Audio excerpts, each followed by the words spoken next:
if you talk about something like this, you're psychotic. I was trying to talk, and these entities, they were like, you have to stop. You can't talk about this to anyone. And if you do, your family is going to die. They showed me a vision. My family is standing there, and they beheaded my family in front of me. I was 6 years old. What does a little kid do with something that's so traumatic like that? Why are these negative entities allowed to do the things that they're doing?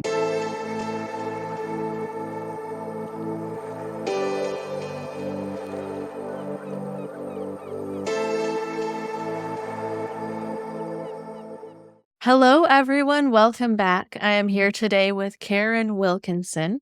She has had a near-death experience, and she has also seen angels and had a lifetime of alien abduction experiences. I am just so happy to be here with you today. You're such a beautiful, lovely woman, and I'm so happy to be with you. And I love the work that you've done. Thank you. Thank you so much. Right back at you, Karin. And I would love to start by hearing about your near-death experience. Yeah, it was only about 6 years ago. I was going in for a surgery, a major surgery on my back. I've had a lot of those. And it was the third surgery with this particular surgeon. And so they took me into the operating room, and I was not hooked up to any machines or anything yet. I just had a couple of IV ports in. They usually put 2 in when it's a major surgery. And so I'm on the table in the operating room, and nurses are putzing around the room. My doctor came and said hi. He's got to go get some things ready. So he wasn't quite ready to start. And so he went back into the other room, and I'm just laying there waiting for my sedative to make me feel better, relax me. And a anesthesiologist comes in, and she leans over me. She's got her white lab coat on. In her pocket, I notice as she leans over me, is full of syringes, like a dozen or more. And she pulls one out and pops it into my IV port. I'm not hooked up to anything to monitor my heartbeat or my breathing or anything yet, because we're just pre-surgery at this point. She pushes it into my IV port and then just turns and walks away. Not, how's that feel? This will relax you, nothing. She gave me a paralytic and walked away. And I lay there, and suddenly my body just felt like cement. Like it was like drowning without being in water. I couldn't move. I couldn't breathe. I couldn't gesture for help. It was terrifying. And as a result of that part of it, I did suffer quite a bit of PTSD, and that comes into my story a little later. So I'm lying there, and I realize I can't gesture to anyone. I'm dying right now. And an audible voice in my head that didn't sound like my voice said, "It's okay. You can let go now." And in the blink of an eye, I was out of my body, and I felt the most amazing, unbelievable love and peace that we don't have a word for. We don't have any way to describe it. It's like being wrapped in the warmest, softest blanket, and just there were no fears, no cares, no worries. I wasn't worried about what's family gonna do if I'm dead, and what's going on, and nothing. It was just beautiful and peace and love, and I understood without speaking that I was supposed to stay close to my body. So I'm in the room, and I can see everything. I can see my body there. What I didn't see clearly was my face, but I did see clearly my whole body and my head and everything. And I see the nurses walking around, and I can see through the walls into the other rooms as well. So like walls didn't stop me from seeing. I could still see and hear and think without a physical body. And I was still me. That was the most amazing part of it. I was still me. My personality was intact. I was just outside. It was everything I am now, but not this physical body. It was so beautiful. And so I watched and listened to everything going on. The nurses putzing around. I saw the doctor getting the instrumentation and stuff ready that he was going to put in my back. They were doing like screws and plates and rods and wires in my spine and my spine that day. And all of a sudden, one of the nurses looks over and said, "Is she okay?" And the other nurse says, "Is she having an allergic reaction?" guess the coloring of my skin and stuff. And they walked over to me and realized I wasn't breathing. And I don't even know how much time passed by either because there was no sense of time. It was just time didn't exist, space didn't exist, tactile things didn't exist the same way. And she ran into the other room and told the doctor she's not breathing. And so he comes running out full speed, practically slipping and sliding because he's got his little booties on his shoes. Bag her, bag her. So they put a bag thing on my face while he's getting everyone else into the room to deal with trying to resuscitate me. And they did that. That didn't work. And everyone's just trying to figure out what happened. I did not ever see the woman who gave me the shot come back in the room at all, ever. Not once after that. A different anesthesiologist came in and he got all this stuff together and intubated me. And I remember feeling the metal and feeling everything go into my mouth and watching it. And I could still kind of feel it too, which was weird, but I was watching him put everything in. And as soon as they got me breathing, everything went black again. And I was clearly back in my body. So that was the first part of it. And at that point, they went on with the surgery, which I didn't see. Thank goodness, because I don't think I would have wanted to see it. I feel so blessed to have had that experience and to be able to tell people we go on and and like yourself because you are what goes on. It's not like some ethereal, you get wings and you're up sitting on a cloud somewhere. No, it's your personality, your soul, your spirit moves on from this body and the love and the peace. Oh, all the hate and the sadness and everything that we see in this world just didn't exist. So we have this wonderful, wonderful thing to look forward to. And so when the surgery was over, I've had a lot of surgeries. Recovery time, half hour, hour maybe to get you out of anesthesia. There's usually one nurse walking around taking care of a couple of patients. And once you start to wake up, they give you ice chips and they try to just help you get your get yourself back to normal before they take you back to your room, your hospital room. And when I woke up, there was no less than 6 people standing around me. And I just was in so much pain, I think, from coming back into this physical body that I was just screaming in pain. And they kept having to put me back under because my blood pressure and everything was spiking so bad. They were afraid I was gonna have a heart attack or a stroke out, which I'd already had at least one stroke at that point, which we found out later. And they did this for like 4 hours trying to bring me out of anesthesia. And finally, about that 4-hour mark, I remember being just conscious enough to say, God, help me, help me. You know, either take me back. Am I supposed to be here? It just felt wrong. And I looked, and at the foot of my bed were these 2 handsome, beautiful young orderlies. They were dressed in scrubs. They didn't have any hospital IDs or anything on.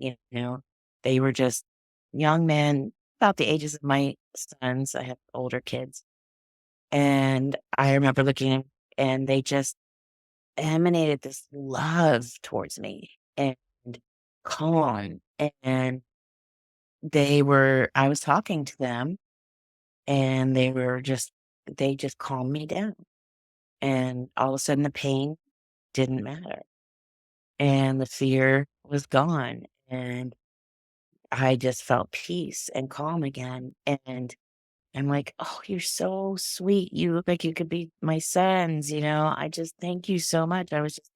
I don't, I'm just talking away to them. And as that's going on, I can see the relief on the doctor's faces. They're like, "Okay, she's going to be okay. We got her out of this." I've got so many wires and things coming off of me, monitors on my heart and everything, just hundreds of wires. I've never seen so many wires on one body. And they take me out of the recovery room to take me up to ICU because it'd been such a trauma on my body. and the boys are with me, up in the elevator and down the hall, and I'm backwards as I'm coming towards the room, and we get to the room, and there's my husband and my daughter who were always there for me every time, and I grab both their hands. I'm like, "You have to meet the boys. These boys are so sweet. They're like our boys, I can't wait for you to meet them." And they're like, "Where?" I'm like, "They're right here. They're at the foot of the bed, and there's no one at the foot of the bed." And I'm like, "Where?" I look at the nurse, I'm like, and the other orderly who are wheeling me, and I'm like, "Where did the boys go?" And she's like, "What boys, honey?" I'm like, "The boys that were with me in the recovery and elevator. They were right here walking down the hall." She's like, "Honey, I have no idea what you're talking about. It's just been the 2 of us all the way up from the recovery room." No one knew who they were. No one else saw them. She's like, "We wondered who you were talking to, because I was talking to him the whole way." And she's like, "We wondered why you were saying all that stuff." And I'm like, "They were right here. You didn't see them? You don't know? No, honey, there was no one here. You're just hallucinating." I'm like, "I'm not hallucinating. They were real, and I believe they were angels. They were just sent to help me. And all they did was just help me, calm me down, offer me peace. It's, they were just love. They were love and light. They were all the beautiful things that you would pray for in something like that, an experience like that. I've never had anything so beautiful. And my own babies, obviously, I felt that way about my own children, even my adopted children. I feel like they're the most beautiful things in the world. But these boys too. And I think that's why I said, "You could be my sons. You're just so sweet, so beautiful." They just, no one else saw them. No one else experienced them but me.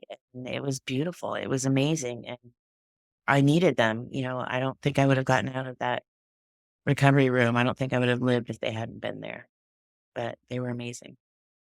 Wow. Thank you so much for sharing that. What a Yes, beautiful experience. it was amazing. Now, I remember in listening to a previous interview of yours that you saw angels in your life. Did you continue seeing angels after your near death experience, or did that happen earlier in your life? No, those were the angels that I had seen in my, Okay. were those two. Now, when I was little, there were many times where I had things that I couldn't explain and people I couldn't explain. And I really think that often throughout my life, there were angelic beings just helping me, protecting me, supporting me, especially with all the trauma that I was going through. So, but I didn't know what they were, being so little. They were just these people who showed up when I needed help. And so I Okay. think that, you know, there are just times when God knows what you need and that love is there and they are there. And that's what their job is supposed to be. We know that to just to love and to help us and guide us through. So it was amazing. It was really beautiful. So let's go back in time now to when your first alien abduction experience happened. Sure. And it kind of dovetails into the near death experience because after that, I had a lot of PTSD because of how it happened. The event itself was extremely traumatic. It was like being suffocated, and so I had to go to therapy for PTSD because I would wake up, I had had nightmares from it. I would feel like I couldn't breathe. I mean, for me to have this turtleneck on because it's so cold, this is very loose. I haven't been able to have anything touch my neck for years just because of that. It was so traumatic. And throughout that PTSD therapy, it gave me the tools to deal with the trauma of having these lifelong abduction experiences because they happened from as early as I can remember. So I never expected to be talking about these things, let alone sharing them like that. But that's kind of how this came to be is once I then was able to sort through and deal with it and allow myself to think about it because I didn't have any hypnosis. I've never done anything like that. These are just the memories that have always been with me. And for some reason, I remember quite a bit of it. And I'm not the only one. It kind of feels like out there, there's this perception that people aren't going to remember these things unless they go through hypnosis. And that is the case for many people, but it is not the case for everyone. There are many, many, many people who remember. I hear from them every day. Another more people, more and more people, more than you can imagine. People remember these things. But those of us who've been taken are told not to share, not to tell, and the trauma of it is difficult. And then societal views are that if you talk about something like this, you're crazy or you're psychotic, or it's like there's some people out there saying that anyone speaking about these things is psychotic delusion, which is really sad because that keeps people from being able to talk about it, being able to share about it, and being able to deal with it, the parts of it that are very traumatic. And we should be able to talk about it. And that's one of the reasons I wrote this too. I was like, I want us to be able to have these conversations. Like people like you make it okay to talk about things like this. And we need more people like you in the world who are loving and open to people instead of just pushing people down all the time, telling people they're crazy. So that's what really helped me share. And my friend Ellie Marzulli, who I met through after that, it was just, God put that together. I have no idea how it happened, except it was meant to happen. And we met and I shared with him and never thought I would share my story. And I shared it with him and he put it in the fourth movie in his series on the UFO disclosure and the cover up and in the sixth one. And that started these conversations I was having with people. And I'm like, I need to share more of this so I can talk to more people. We can share more and kind of put it out there that this was really happening to people. And it's okay to talk about it. So to answer your question, I'll go back to when it first started. Thank you for what you said, though, about my channel, and I can appreciate how difficult it is to talk about these things when you feel like society is trying to suppress your message or judging you and condemning you for being crazy. So thank you for being willing to speak up because I'm sure it's not easy. It's not. And there is a lot of negativity and criticism out there in the world. And, Mhm. there is for everyone on every front. And I know I'm not unique and, you know, Mm. we all face that. And we just have to respond with love and kindness because, that's really, I think, in my opinion, the best way to reach back to people. I try not to reach back in anger and hate because that doesn't do Mhm. anyone any good. Right. And that's why I love the theme of your show as well, Mhm. because, love covered life. That just says so much. I Mm. think it's beautiful. But yeah, so that it started as young as I can remember. I don't remember a time when they weren't coming and taking me. When I was very little, I had family members that I would not go to that I was terrified of because they looked so similar to some of the entities that I had been encountering already, which people refer to as the Nordics in the different types of alien entities. Excuse me. I'm sorry. And so these Nordic entities were tall, blonde. Their eyes were very large, very, very big. Their hair was almost translucent. So it seemed like it picked up almost any color that it was around, but it looked blonde, but like a white blonde almost. And sometimes it would pick up other colors in the brown or whatever. But they looked similar to my dad's side of the family. And I was terrified of them at, 2 and 3 years old. I remember just screaming bloody murder. You don't remember much from that age, but I remember that very clearly because it was so traumatic and impactful. So that's how early it had to have started. I don't know how much before that it could have started. It could have been from the time I was an infant because my mother and grandmother had an encounter when I was an infant.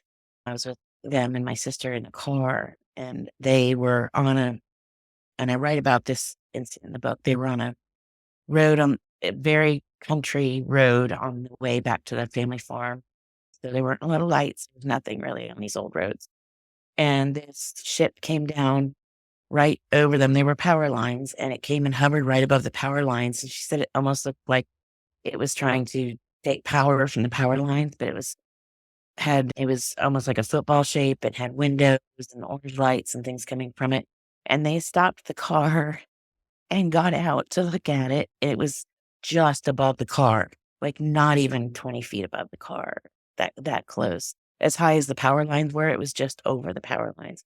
So maybe 50 feet. I'm not good at those things, but at judging distance. And I was a baby, so I don't have firsthand memories of it. But they said as soon as they got out of the car, it went away. Now, I don't know if they had any missing time or anything, if that, but that, could have been just an early abduction experience for me. And things that they talk about make that they had weird things happen during their lives lead me to believe that they were abducted as well. Obviously, I can't talk to them about that, at this point because they're gone. But so that could have been my earliest or one of my earliest abduction experiences. But from that point, when I started to really remember the experiences, I was about 4 or 5 years old. And I remember more clearly the ones that happened at my grandparents' farmhouse. It was middle of nowhere and it would happen at night. I don't know what time because back then we didn't have phones or digital clocks or things like that. So any clocks would have been, I couldn't see because it was dark. And I was little, so I might not have been able to tell time. And so, but one of the things I would always notice would be like it would get really quiet, like all the cicadas and crickets and night noises. Country, there's a lot of noise at night. The river and things like that. We were on the just get quiet, silent, and I would feel a change and just this change in the air in the room, a change in the feeling in the room, and it was scary.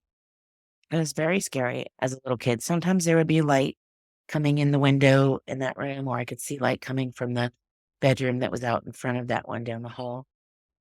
And sometimes I would see the entities in the room. There would be a couple of grays, 2 or more, never less than 2. They would either be in the corner or at the foot of the bed or beside the bed. And they were the typical smaller grays with the big bulbous heads, big black screen looking eyes, very thin, brittle looking bodies. Sometimes they smelled very bad, like a cross between sulfur or urine or a dead animal kind of smell. I got to know that smell very well in my life, and I would smell that, I would know something is nearby, and just that would bring a panic, which is where the PTSD therapy helps quite a bit. And they would typically put me into a state of paralysis. People talk about sleep paralysis. And my good friend Vicki Joy Anderson has a book called They Only Come Out at Night, which is very informative on sleep paralysis and those types of things. But I wasn't asleep. So it was an awake paralysis.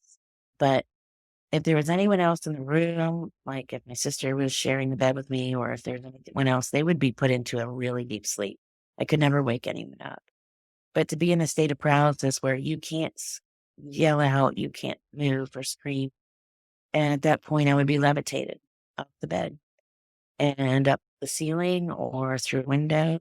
The window wouldn't be open, but I would go through a window or up through a ceiling. And I will remember seeing little details in the screen of the window or in the wallpaper that was on that ceiling or in the light fixtures and things like that as I got closer to them and thinking, you know, here we go again. At first, it's freaky because you're like, how is this happening? But they also have this way of calming you down, kind of this brain thought that comes over you. And I would feel my body just almost like vibrate. It's kind of like a vibration where it felt like I was in a million zillion little pieces.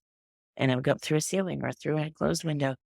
And from there, most often I would be just shut off, shut down, put to sleep, and wake up in different places, different times.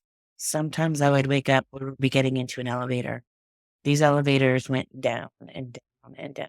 And then I would get on these, what I called them the sideways elevators. They had benches.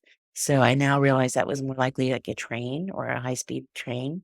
But at the time, cars and things didn't make noises. So for me, or made noises, and this was silent. So elevators were the only thing I could equate to it being silent, but they went back and forward. So, and that was very cold. I remember it was always so cold.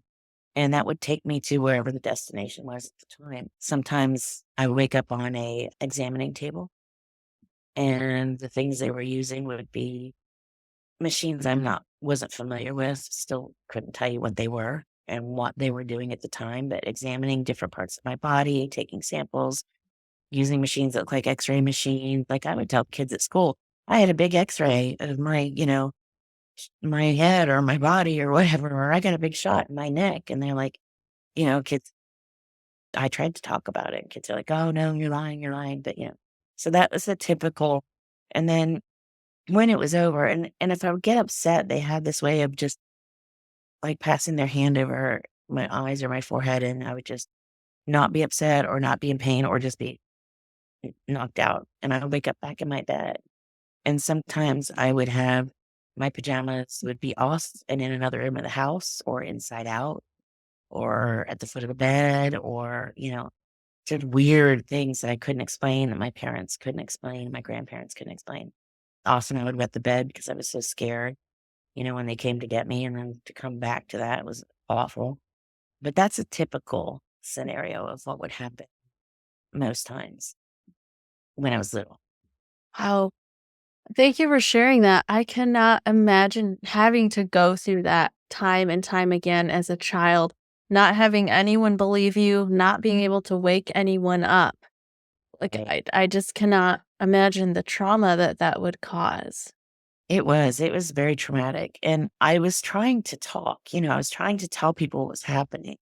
But there were a couple of things, like we didn't have vocabulary for who and what they were back then. This is in the Mhm. 60s, 70s.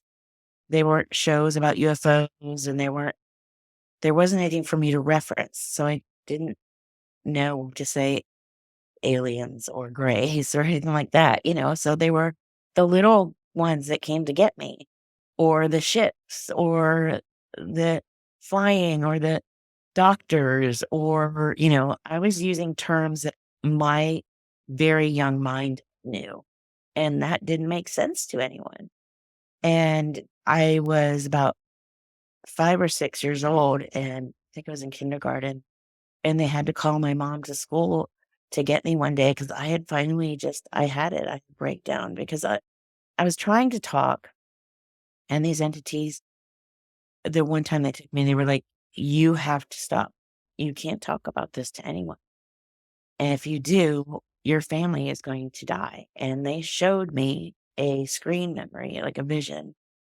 uh, And they took me out into the backyard, and I remember walking in the grass. I felt everything. And my family is standing there, and they sprayed this thing on their necks, and they beheaded my family in front of me. I was 5 or 6 years old. I mean, what does a little kid do with something that's so traumatic like that? And it was real. It was as real as me talking to you. So I was at school, and I wanted to tell somebody, and I knew I couldn't. And so they found me, they called my mom, they found me. I was just curled up in the corner of a bathroom stall, holding on my knees, just rocking back and forth. I was just done. I just kind of had a mental break. And I think that's when I really started to just disassociate from it and learn to just pretend that it wasn't happening, go somewhere else in my mind when it did happen, and and convince myself that I was never going to be able to talk to anyone about it. So I might as well just find a way to compartmentalize it, and just disassociated from it for a long time. And so I spent my life not being able to look out a window at night, always having to pull curtains and blinds, always knowing when they were there, feeling it, not being able to look at a book or a movie or a show, a podcast, a TV show about aliens or UFOs. If I would be flipping through channels and one was there, I'd have to flip faster because then I would proceed to have nightmares. And that's where that PTSD therapy really came in and helped because I just spent a life of high level trauma and stress every time something came out. I remember when Whitley Strieber's book came out, I saw it walking past it in Barnes and Noble or wherever it was, and I had a full on panic attack. I had to run as far as I could away from that book. And I don't even think it looks that close to what I've seen, but it's close enough, you know, that I just couldn't deal with it. And so, it was just a lot of stress and trauma, but talking about it helps. Writing about it was very cathartic, and being able to stop it was incredible. So Right. So that leads to my next question then. How long did this continue in your life and how were you able to stop it? it was shortly after my near death experience. And I had been back and forth in different religious beliefs and circles my whole life and just never really found where I felt like I fit, from an evangelical church to a new age to a Catholic to you name it. I tried them all. And I finally found myself back in my Bible and just really studying it and learning it and understanding it for myself, without all these outside voices with their, you know, misreading it with Western eyes, so to speak. And realized that I do have a creator. I do have one who loves me, and he is above all. And when I called on him, when I called on Jesus, they stopped in their tracks. It was incredible. That is And I'm like, amazing. wow, it is really about the love. I mean, he just wants to love us and protect us. That is what it is.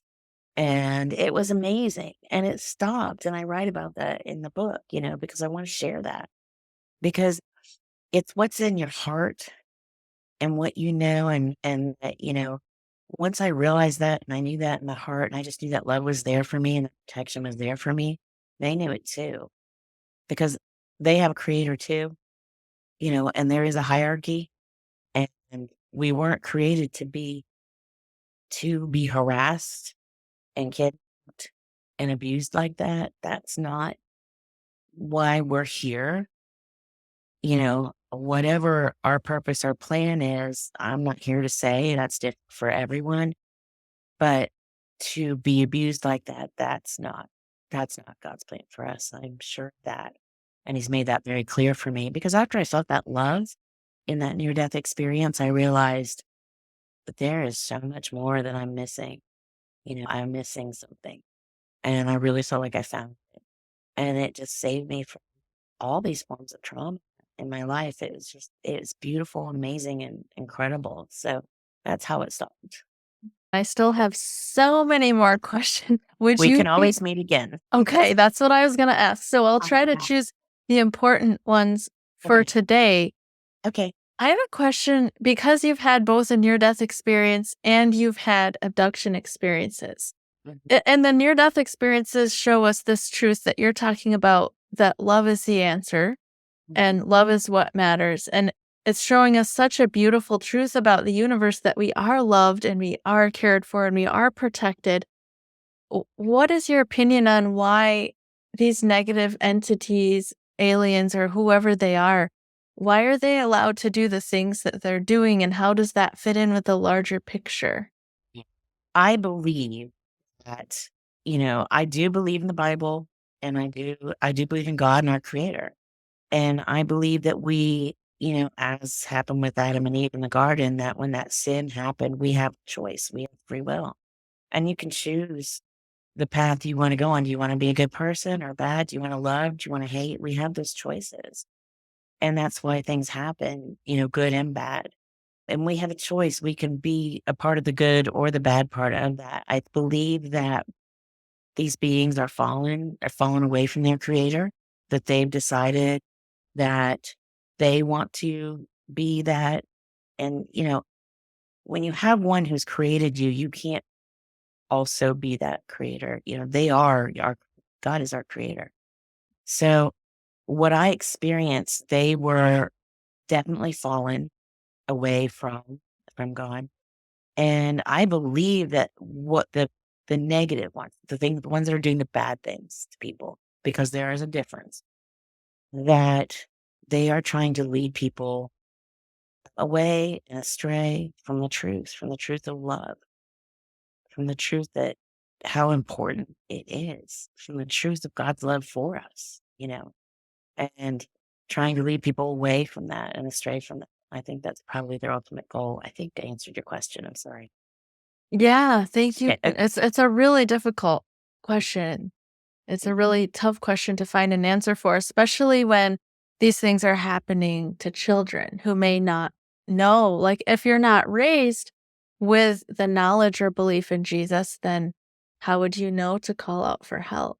No, you wouldn't, and there were times when, and we went to church, but no one taught me about that. I was taught about some Bible stories, and for me, it was about you had to get dressed up and be there at a certain time and act and look a certain way and go to certain things after, but it wasn't about learning, and it wasn't about the love, and it wasn't about God and Jesus. It was something else, and the modern day church doesn't teach what's really in the word, what's really in the Bible. And there is so much in there, and you have to look at it from when was this written and what is the original meaning and what's the original intent. And I'm not a Bible scholar, but there are some amazing people out there who have done incredible research and work um, into the Bible. And it's amazing. I mean, my friend Ellie Marzulli calls it the guidebook to the supernatural, and it really is. There's so much in there. I mean, aliens and UFOs, it's all in there if people just want to look. And there's explanations for some of the things that people find disturbing as well for why there was this, times when mass numbers of people were killed. It wasn't because God didn't have mercy on his people. It was because there were entities and beings that weren't, and it explains it. You just have to back up a little bit and read it and then find people. There have been so many interpretations that change the Bible and change the words and change the meaning and change what's happening. And it makes God look like this horrible God who's just going around killing people. I was shocked when I read those things the first time in the Bible. I'm like, how could a loving God go and kill all these people? It makes no sense to me. And then you find out when you do the research and the deep digging and diving into it that these weren't people. They were like Nephilim, or they were giants. They were not human, and they were trying to kill the humans, or they were trying to hurt the humans. So what he was doing is protecting us. And do we know everything about it? No, we really don't. We don't have, we don't, there isn't enough in there for us to even make really good informed, have really good informed discussions about it because it's not included in the Bible. And maybe those books are somewhere where we haven't been giving them. So my focus is always on, okay, well, I'm going to focus on the love. I'm not going to argue with people about it. I'm not going to argue about what shape the earth is or how you should be baptized or how this happened or that happened. Can we just keep it to salvation and love you know, and not argue amongst one another? Because I think that is the most dangerous thing as people that we can do to one another. And it just breaks my heart to see that. So I hope I Right. answered that question. So, Yeah, thank you so much for sharing your perspective on that. Do you think that there are positive ETs out there? mhm. Yeah, I do. I mean, because you have to look at what an ET is, right? An Mhm. extraterrestrial is anything that's not us, and even extraterrestrial could be a misnomer because Right. I was underground mostly. They're living underground. They're here. We don't know where they came from. Someone says they came from Zeta Reticuli. Well, that's what someone says, or Mhm. someone says they channeled, but do we know that for sure? We don't. We don't have any, they haven't come here and sat with us and said, this is where we're from. And they never told me when I've been face to face with them, that's where they're from. I went where they lived, underground. Where do you live? We live here. Yeah. So for me, but all I can work with is what I know. So, but anything that's extraterrestrial is just not a human, basically. And extraterrestrial is almost a misnomer because it could be terrestrial as far as we know. So the angelic beings that I encountered in the hospital, those would be considered extraterrestrials. And they were wonderful and beautiful and loving and amazing. And then the ones that kidnapped me as a small child and raped me as a young woman, those were not benevolent. So you do have both, absolutely. And they are so far advanced of us. From my experience, they have abilities and understandings. They're a bit able to go from our dimension into other dimensions. They're able to manipulate matter, space, energy, and time in ways we can't even conceive of. They've shared, so much with us that our society has just leapt so far ahead in the last 100 years, yet we still aren't anywhere close to them. And I caution people, you have to be careful because it's going to be really hard to determine a good one from a bad one because the bad guys never come up and announce themselves to you as bad guys. Generally, if someone's going to deceive you, they're not going to tell you, hey, I'm here to carjack you or steal your purse. So hang on a minute and we'll get to it. It doesn't work that way. So it's scary because we're not equipped to identify the good from the bad very easily. Sometimes it's really clear, but sometimes it's going to be muddy and we have to be super, super careful that we're not deceived in some way. And that's where it gets a little tricky and a little scary. I do hope that everyone who has encounters can tell that because there are good and there are bad, to answer your question. Yes. Do you have any rule of thumb for yourself that you use to discern between the negative and the positive? I do. My rule of thumb is I don't call on them. I don't attempt to encounter them in any way, shape, or form because I know that I'm not as advanced as they are. And I know that I am not equipped to be able to tell one from the other. If there is an encounter, I use just my gut feeling. And I always, call on Jesus. And if they're benevolent, they're going to stick around because they're like, yeah, and if they're not, they're out of here real quick. So that's kind of my general rule. Right. I love that. That comes up over and over, even with near death experiencers who have hellish experiences. Basically, any situation where a person needs help, like in a spiritual sense, calling on Jesus seems to be the answer.